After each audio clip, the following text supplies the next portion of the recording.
Bonjour à tous, c'est Sirdek. Je vous souhaite tous la bienvenue sur ma chaîne et aujourd'hui, on va regarder ce qui s'est passé lors de la précédente conquête de Légion, celle du 13 et 14 mai. Alors oui, c'est un peu plus en retard que d'habitude parce que ma vie réelle a fait que j'avais pas le temps de m'en occuper, mais là, on va pouvoir regarder un peu les match que j'ai sélectionné puisque cette conquête de Légion nous permet déjà d'avoir des propositions d'équipe, de composition d'équipe, de voir les nouveaux personnages ou les RC d'anciens personnages en pleine action. Tout cela d'une est très agréable à regarder, mais aussi peut nous servir dans nos propres compositions ou stratégies d'équipe.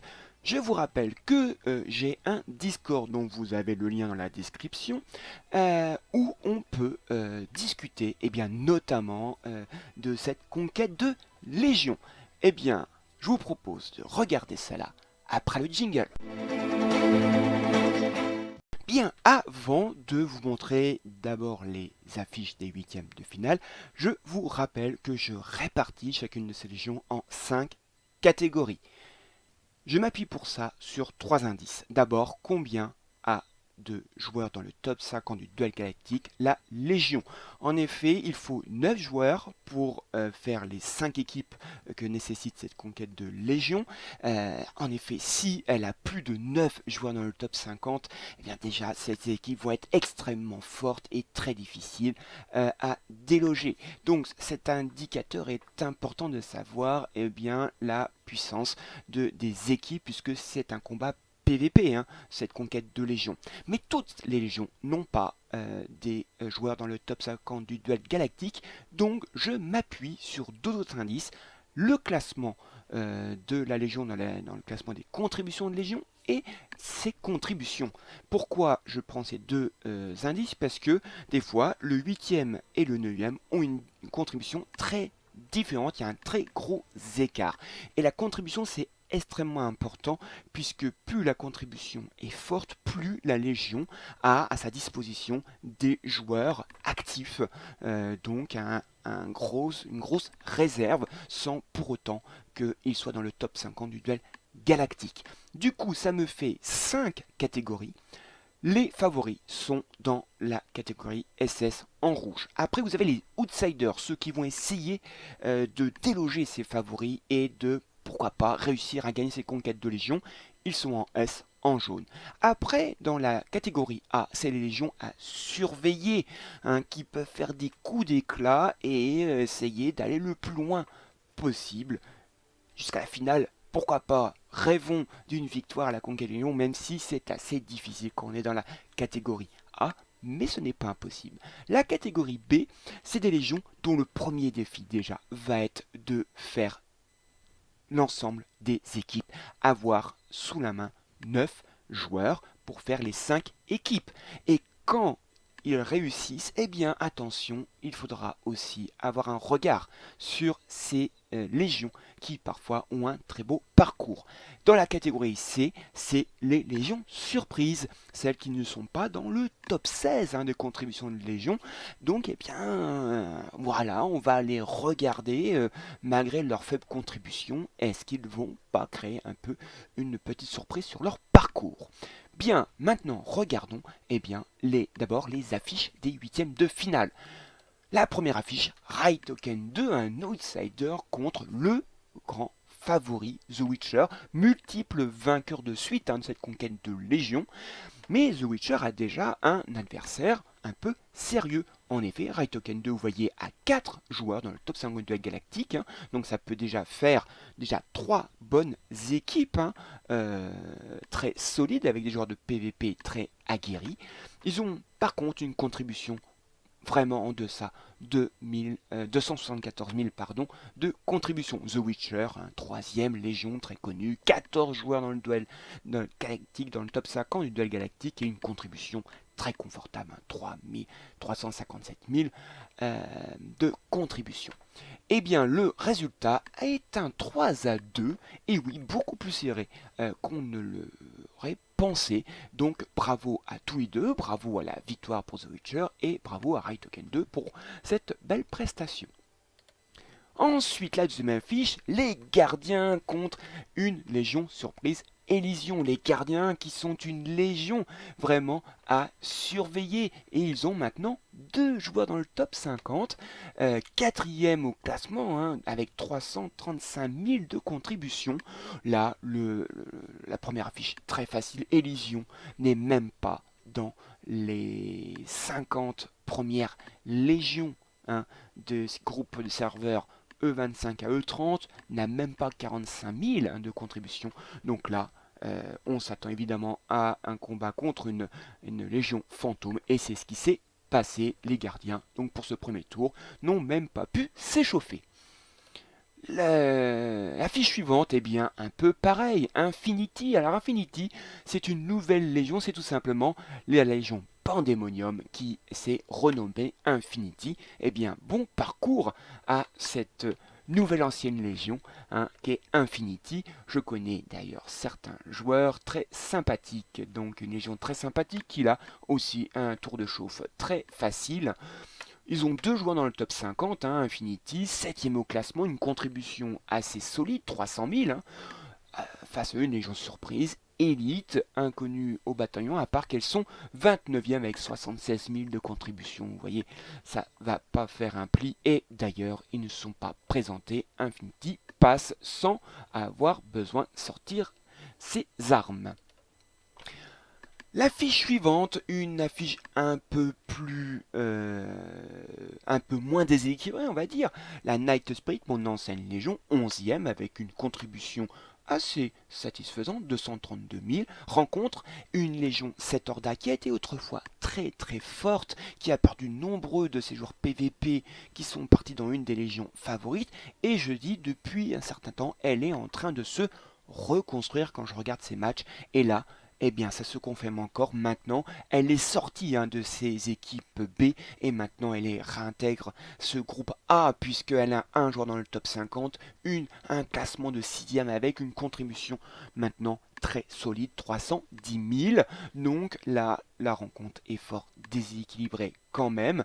Cette Horda a un avantage sérieux et on voit que la Night Spirit a fait un très beau match puisqu'elle a réussi à décrocher donc un des matchs et donc elle s'incline 1 à 4, donc bravo pour la belle victoire de cette Horda qui passe 4 à 1. Affiche suivante, Yggdrasil rencontre Domina Italia. Bien que ce soit une légion surprise contre une légion de type B, le déséquilibre est encore là. Yggdrasil, 32e au classement avec 62 000 de contribution. Domina Italia est 12e avec 211 000 de contribution. Donc là, ça ne fait pas un pli. Et oui, d'ailleurs, Domina Italia, elle n'a pu aligner que 2 équipes. Yggdrasil ne s'est même pas présenté. Donc 2 à passe. Encore, ces affiches, hein, du premier tour, à part la première, sont fort déséquilibrées. Yogas Mum, la première légion de notre groupement de serveurs, avec 406 000 de contribution. Des joueurs, 6 joueurs dans le top 50. Yogas Mum me semble s'être renforcé, hein, en ce début du mois de mai. Hispania, elle est 10e et 246 000 de contribution. Eh bien, ça va pas faire un pli, mais Hispania décroche une victoire sur les 5. Bravo à Hispania et Yogasmum. Eh bien, passe à 4 à 1. Bravo à tous les deux. Ensuite, eh bien là, c'est un beau match là qu'on va avoir. Ezir, deuxième légion avec 392 000 de contribution, 6 joueurs dans le top 50. Raitoken 1, un des favoris, 14 joueurs au top 50, classement 5e, 368 000 de contribution. Et bien, une rencontre que j'attendais tout particulièrement et j'ai été surpris puisque nous avons 1 à 4 et je vous propose de regarder un de ces matchs. Bien, nous voilà devant les différentes rencontres de cette affiche Aesir contre Raitoken 1 et je vous propose de regarder le match 2 contre 2 de Raouleken et Emad contre Naval Pigeot et Sadermor. Donc ici, l'équipe Désir est en bas, l'équipe de RTK 1 est en haut. On voit évidemment un match 2 contre 2, c'est des personnages qui sont en double. Du côté Désir, on a 2 Aldebaran GC. Du côté de RTK, on a 2 Sukiyo de la coupe. Mais je voudrais vous attirer là l'attention, notamment sur du côté d'RTK 1, sur le Ulysse et le Camus GC. Donc là, le Ulysse prend évidemment les contres des Aldebaran GC puisqu'il a fait un coup blanc. La Artemis de RTK 1 a déployé ses ailes et donc voilà, ça permet, oui, Suikyo de la coupe va faire ses coups blancs dévastateurs. Il vise le Thanatos de l'équipe Désir. Le deuxième, Suikyo de la coupe, mais voilà, ça déclenche l'AOE du Thanatos, qui va lui redonner un peu de vie d'ailleurs, et ça déclenche aussi l'autre AOE du Thanatos. Mais regardez, il y a le Camus GC avec son cocon qui engrange ses dégâts et qui va les renvoyer. Là, on essaye de se débarrasser du Thanatos de l'équipe Désir. On y est presque. Ça y est. Un des Thanatos de l'équipe Désir est mort. Là, l'équipe Désir va décider évidemment d'expulser l'âme d'un des Suikyo de la coupe puisque c'est les personnages extrêmement dangereux, un DPS comme on sait. Et là voilà, regardez, le résultat, le renvoi de dégâts et l'attaque. Et ça a mis le Aldebaran GC, un des Aldebaran GC, dans le mal. Mais les contres ont mis aussi le Suikyo, un Suikyo dans le mal. Là, de manière un peu inexpliquée, je ne comprends pas très bien, le reverse a fait qu'il a repris toute sa vie. Bon. Donc le Suikyo attaque le deuxième Thanatos. Et du coup, évidemment, les contres se font bizarrement sur tout le monde, dont le Camus GC, puisqu'il n'y a plus d'âme expulsée du reverse. Là, l'œil éclate et le Suikyo de la coupe résiste. Et du coup, là, le Thanatos prend pas mal de dégâts. Mais ça provoque l'AOE du Thanatos. Ça tue le Suikyo, un des deux Suikyo.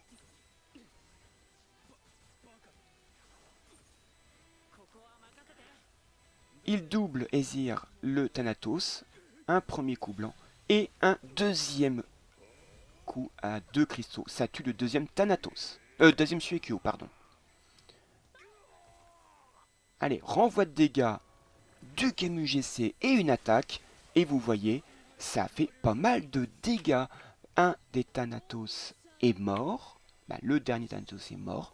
Le Shonades est dans le mal et un des barres en GC est en mode fantôme. Ça nous fait donc une rencontre très très serrée.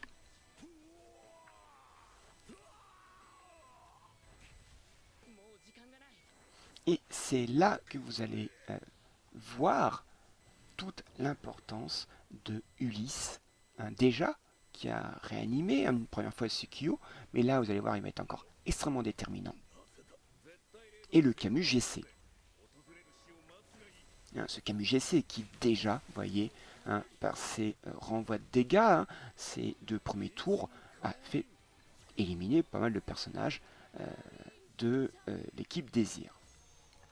Là, Désir avait donc expulsé l'âme de l'Artémis, puisque le but est de s'en débarrasser. C'est ce qu'arrive à faire la Athéna. Et là, on essaie maintenant de se débarrasser du Camus GC. Mais là, hop, Ulysse le heal. Donc, RTK a doublé le Camus GC, puisque ça devient quasiment leur seule source DPS maintenant. Mais Aesir voit bien le danger de Ulysse, donc on expulse l'âme de Ulysse. Et avec le fantôme, vous voyez le fantôme d'Aldebaran GC fait beaucoup de dégâts. Hein. Allez, une attaque de Camus GC. Ça élimine le Shenades. La vie de Ulysse, première vie, est éliminée. Maintenant, ils font 2 secrets.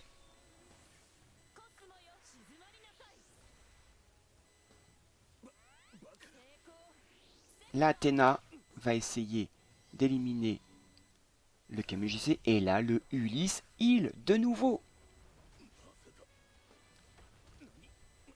Le fantôme de Aldebaran GC fait énormément de dégâts. Allez, attaque de Camus GC.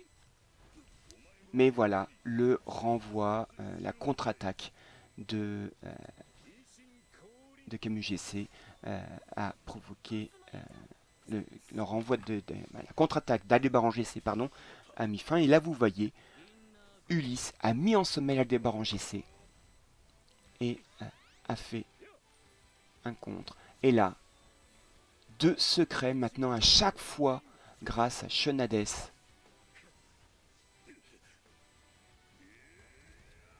C'est très très serré.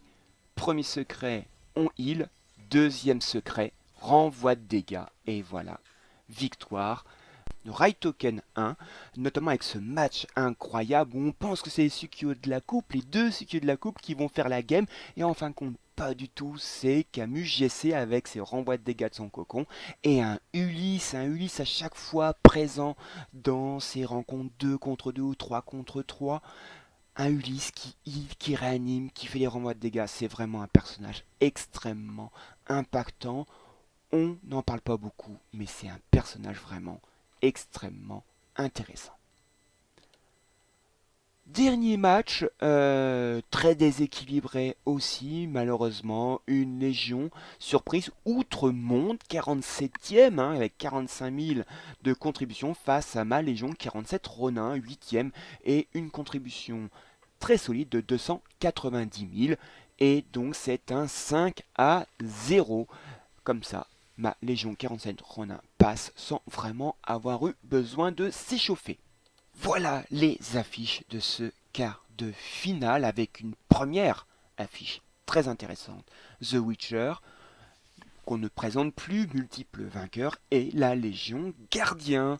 Les gardiens que je salue, qui font souvent de très beaux parcours. Là, c'est un gros morceau, et malheureusement, ils ont perdu 4-1. L'écart est important, mais on voit quand même une très belle victoire sur les 5. Bravo à la Légion Gardien, et je vous propose de regarder un de ces matchs. Alors, pour cette rencontre, je fais le choix de vous montrer le match 1 contre 1 qui est gagné par le joueur des gardiens, Whitfav, contre le joueur de Witcher, Beorn, mais qui s'appelle véritablement Viper Kinji.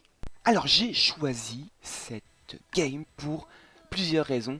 D'abord, des compositions que j'apprécie, tout en haut, Whitfab a fait le choix d'une équipe Perséphone qui va donc aspirer à chaque tour les PV de l'équipe adverse de Viper Kinji. De l'autre côté, The Witcher en bas a fait le choix très intéressant d'un Poséidon très rapide qui a pour but de contrôler. Et vous voyez, il a essayé de le faire sur le Shiryu, ça n'a pas marché, et du coup en plus il se prend des contres de Aldebaran GC.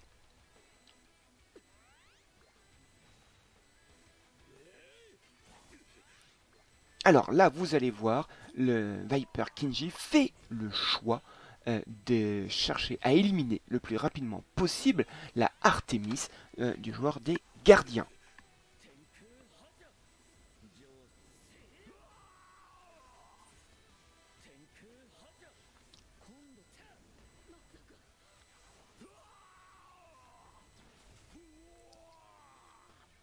Le personnage d'Alone de Viper Kinji se transforme. Très bonne nouvelle pour lui. Et voilà, l'Artemis de Whitfav est morte. Du coup, le Thanatos est en sommeil. Et là, la stratégie est assez intéressante de Wilfav.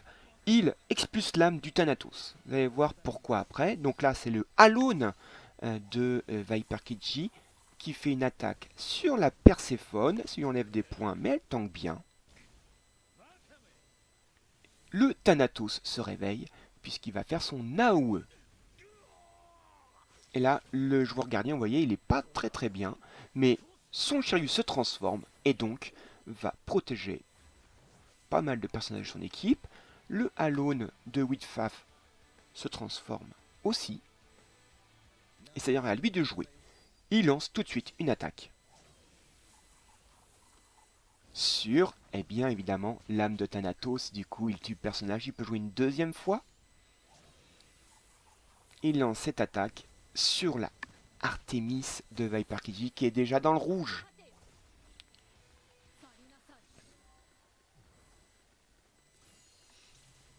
Viper Kiji fait le choix de faire reverse le Shiryu GC. C'est très bien, il va falloir le retransformer. Eh bien, même pas, puisque le Poséidon le glace sur place. Très intéressant, hein, ce Poséidon en contrôle.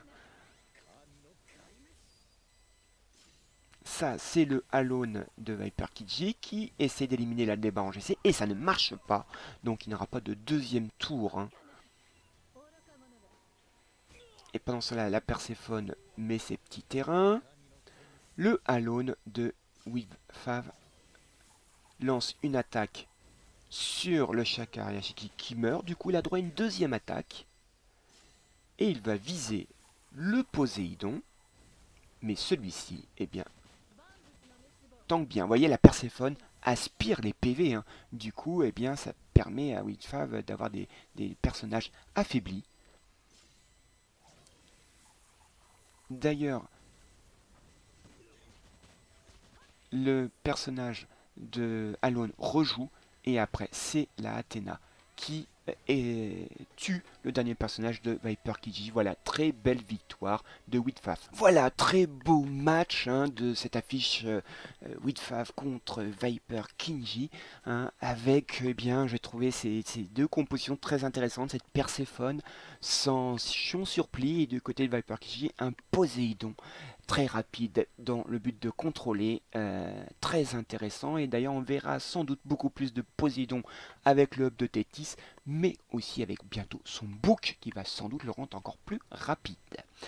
L'affiche suivante, Infinity contre cette Horda de Légion très proche. Quasiment à égalité hein, en contribution. Infinity a juste un joueur en plus dans le top 50. Ça promet un match très serré. Et bien, Infinity le remporte finalement 4-1. Bravo à eux dans cette belle affiche. En face, Domina Italia rencontrait Yogas Mum, un déséquilibre très important et le résultat c'est un 5-0 assez malheureusement prévisible et bravo à Yogasmum pour ce passage en demi-finale. La dernière affiche, pardon, Raitoken 1 rencontre ma Légion 47 Ronin. Là aussi un gros déséquilibre. La contribution est assez proche, hein, mais Raitoken 1 a beaucoup plus de joueurs dans le top 50 du duel galactique et malheureusement ma Légion s'est inclinée 5-0. Voici les affiches des demi-finales. The Witcher contre Infinity et de l'autre côté Yogasmum contre Raitoken 1. The Witcher face à Infinity a évidemment un avantage certain, c'est pas d'un point de vue de la contribution, puisque les deux légions ont une contribution solide, donc une profondeur de joueurs solide pour faire toutes les équipes, mais c'est du côté des joueurs PVP aguerris, puisque The Witcher en a 14 dans le top 50 et Infinity 2, l'écart est très grand, et d'ailleurs ça se finit par un 5-0. Yogasmum contre Raitoken 1. Là, l'écart de contribution est plutôt du côté de Yogasmum. Yogasmum a 6 joueurs dans le top 50. Raitoken 1 en a 14. Donc évidemment, Raitoken 1 est favori dans cette rencontre, mais attention, Yogasmum peut tirer son épingle du jeu, elle a quelques bons arguments. Et d'ailleurs, elle a réussi quand même à prendre une game, mais c'est Raitoken 1 qui passe en finale. Je vous propose de regarder un de leurs matchs. Je vous propose de regarder un match 2 contre 2 de Lullaby et Wolf Metal du côté de Yogasmum contre Naval Pijou et Sadermore côté Raitoken 1. Et vous voyez ce qui est intéressant, malgré que ce soit un match 2 contre 2, eh bien, on n'a que une répétition de 2 Thanatos du côté de Raitoken 1. Et en bas, vous avez l'équipe de Yogasmum, très intéressante, avec une Perséphone et un Evil Saga. C'est assez rare de le voir en conquête de Légion, et donc on va voir un peu eh bien, comment ça va se passer. Tout de suite, on voit que RTK a protégé évidemment son Thanatos qui allait avoir la fureur de ce Evil Saga RC. Alors, comment va s'en sortir le Evil Saga? Il s'en sort pas si mal que ça, et le Thanatos est bien toujours vivant. Donc on met chaque œil de Thanatos sur le chion surplis pour sûr qu'il meurt bien et passe en mode fantôme. La lone d'RTK1 est transformée, et là Yogasmum fait le choix d'abord d'attaquer sur les Thanatos, et bizarrement il change de cible et attaque le Ulysse. Le Ulysse qui est la marque de Devil Saga, qui va donc se déchaîner sur lui à la fin du tour.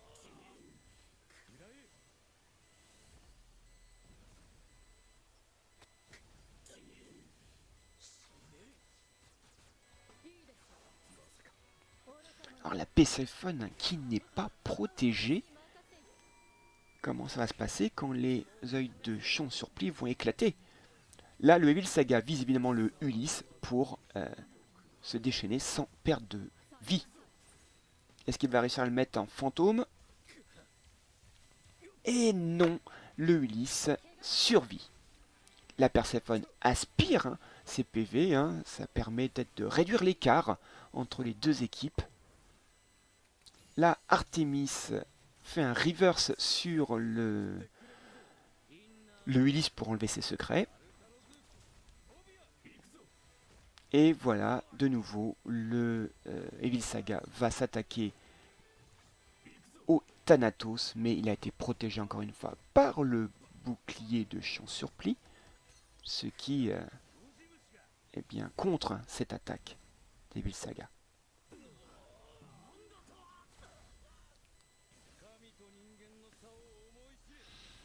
Les AOE des Thanatos se lancent.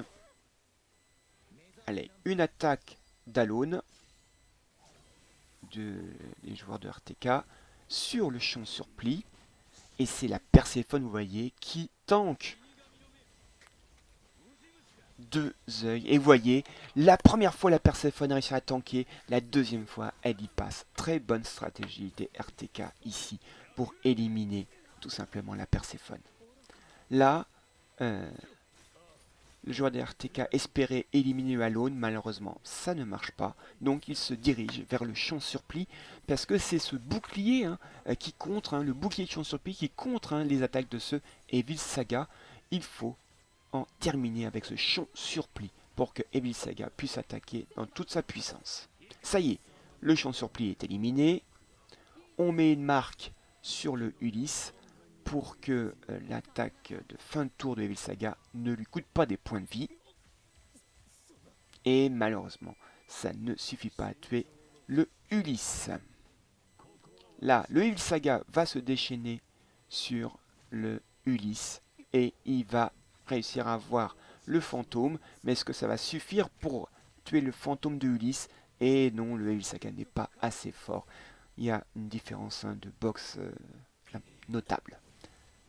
L'AOE de Thanatos élimine l'Artemis du côté de Yogasmum. Le Chion surplis est en mode fantôme.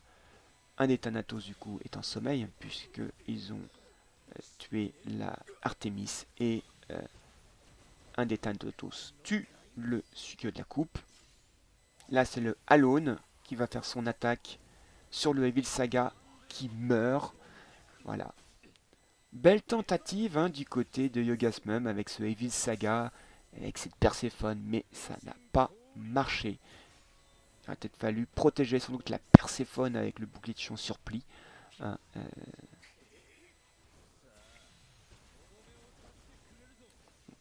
voilà, l'AOE qui va sans doute mettre fin donc à ce match. Très belle victoire de RTK 1, très beau match, avec une équipe très intéressante du côté de Yogasmum. Bien très belle victoire de Raitoken 1, notamment dans ce match où les joueurs de Raitoken 1 ont bien vu la stratégie de leur adversaire et ont donc pu la contrer. La finale où on s'attendait, hein, évidemment, The Witcher contre Raitoken 1, ça fait plusieurs conquêtes de Légion que ça se termine comme cela, ça fait plusieurs fois que The Witcher gagne, même gagne depuis longtemps à la suite contre Raitoken 1. Est-ce que cette fois-ci, Raitoken 1 va rompre hein, le signe indien ou la malédiction, que sais-je et d'ailleurs, hein, on voit que Raitoken a moins de joueurs dans le top 50. Ils sont maintenant à égalité, 14 contre 14.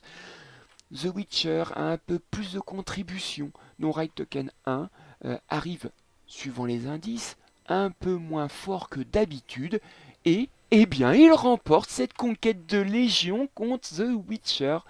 Très belle victoire de Raitoken 1. Voyez comme quoi les indices ne veulent pas forcément tout dire. Les matchs ne sont pas gagnés tant qu'ils ne sont pas joués. Je vous propose de regarder un des matchs de cette finale. Voici les différentes rencontres de cette belle affiche The Witcher contre Raitoken 1. Je vous propose de regarder le match 1 contre 1 qui a opposé le joueur Angom contre Greg Bilou. Et vous voyez de chaque côté un EAC RC. On a Hypnose qui va pouvoir contrôler le Orphée RC hein, du joueur The Witcher.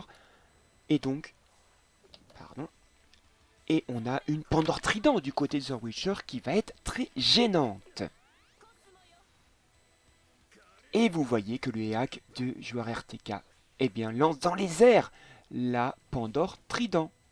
De son côté, The Witcher lance dans les airs évidemment le Hypnose qui est très dangereux pour son Orphée. Et vous voyez, la Pandore Trident tombe, et bien le champ surplis a été étourdi. Ça n'a pas marché sur le EAC. Et le Hypnose lui est tombé, ça n'a pas étourdi le Thanatos, mais ça a étourdi le EAC. Donc on voit un EAC RC très très intéressant là. On a mis un œil de Thanatos de côté de The Witcher sur le Mew RC hein, de joueur de RTK. Et on a une Perséphone aussi hein, présente du côté du joueur de RTK. Donc vous voyez des personnages très intéressants que chaque joueur va devoir essayer de contrecarrer. Donc le joueur de RTK essaye hein, d'éliminer évidemment la Pandore Trident hein, du joueur de The Witcher. L'AOE hein, du joueur d'RTK a fait pas mal de dégâts. C'est la même chose pour le joueur de The Witcher. Mais la Perséphone hein, vide des points de vie hein, du joueur de The Witcher. Et on essaye hein, du côté de The Witcher d'éliminer le Hypnose parce qu'il va bientôt mettre son cauchemar.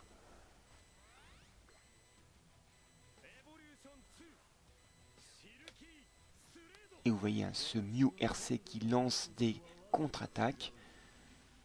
Et voilà le Hypnose met dans le cauchemar le Orphée RC qui va plus pouvoir faire ses attaques. Donc du coup, le joueur de The Witcher va essayer d'éliminer ce Hypnose. Ce qu'il réussit avec le Orphée RC tout simplement. Du coup, le Orphée RC va pouvoir de nouveau faire ses attaques. Le joueur d'RTK élimine le Thanatos avec son propre Thanatos. Il y a toujours hein, le hack RC hein, du côté du RTK qui est dans le rouge, à portée d'exécution hein, de Athéna, du joueur de The Witcher. Et on essaye hein, d'éliminer la Pandore Trident hein, du côté du RTK. Et voilà ce que je vous disais, la Athéna de The Witcher élimine, exécute le hacker C1 du joueur de RTK. Allez, de nouveau une calamité. On tue la pendant Trident. Et ça y est, le Mew est sorti de son cocon. Attention, c'est un très très bon DPS ce Mew, on l'oublie. Il est d'ailleurs doublé. La Perséphone qui fait son attaque, pas grand chose, puisque le Orphée est protégé. Alors le joueur de RTK fait le choix de mettre en mode fantôme le champ de surplis. Vous voyez les dégâts sur la Athéna également. Ce Mew RC fait des gros dégâts. Là, il faut éliminer les fantômes hein, pour atteindre ce Orphée RC qui est protégé par le bouquet de champ de surplis. Allez, la Perséphone aspire les PV, donc affaiblit et donc rend plus facile leur exécution. Attention, la Athéna exécute le Shun Hades du joueur de RTK. Hein, c'est Athéna très très dangereuse. Bon, l'attaque du champ surplis ne fait pas grand chose, mais de toute façon, il fallait bien faire quelque chose avec. Allez, la Perséphone va lancer son attaque et ça fait quelques dégâts, mais pas énormes. Hein. C'est le Mew, voilà, le Mew RC. Voilà, fait la game. Très beau match, très belle victoire du joueur de RTK. Voilà pour ce match qui nous a permis de voir des personnages très intéressants. Le RC en action qui étourdit les personnages de chaque côté, mais on a vu hein, que ça marche pas à chaque fois, il faut pas mal de champs statut, et on a vu des personnages comme ce Mew RC qu'on oublie, hein, alors qu'il est très impactant. J'espère que cette vidéo vous a plu, n'hésitez pas à mettre un petit commentaire, n'hésitez pas à venir la commenter sur mon Discord dont vous trouverez le lien dans la description. Sur ce, je vous souhaite à tous un bon jeu, amusez-vous bien et à la prochaine fois. Allez, salut!